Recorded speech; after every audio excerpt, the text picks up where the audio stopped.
জাতীয় শোক দিবস উপলক্ষে 15 আগস্টের সাধারণ ছুটি বাতিল করা হয়েছে।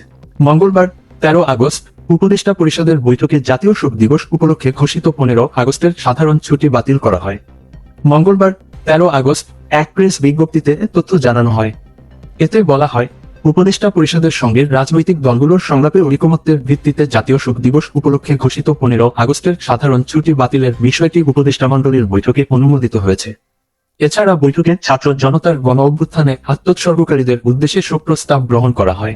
এদিকে 15 আগস্ট জাতীয় শোক দিবসের ছুটি বাতিলের দাবি জানিয়েছে হেফাজতে ইসলাম বাংলাদেশ সহ সারা দেশে ক্রিয়াশীল 34টি ছাত্র সংগঠন।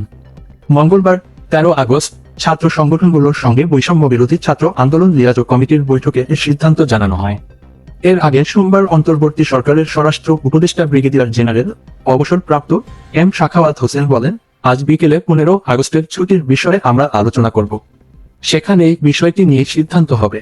এদিকে 15 আগস্ট জাতীয় শোক দিবসের ছুটি বাতিলের দাবি জানিয়েছে হেফাজতে ইসলাম বাংলাদেশ সহ সারা দেশে ক্রিয়াশীল 34টি ছাত্র সংগঠন। মঙ্গলবার 13 আগস্ট ছাত্র সংগঠনগুলোর সঙ্গে বৈষম্য বিরোধী ছাত্র আন্দোলন লিয়াজো কমিটির বৈঠকে এ সিদ্ধান্ত জানানো হয়। বঙ্গবন্ধু শেখ মুজিবুর রহমানকে সপরিবারে হত্যার দিনটি জাতীয় শোক দিবস হিসেবে পালিত হয়ে আসছিল বাংলাদেশ। আওয়ামী লীগের দীর্ঘ 15.5 বছরের শাসনামলে এদিন সরকারি ছুটি ছিল।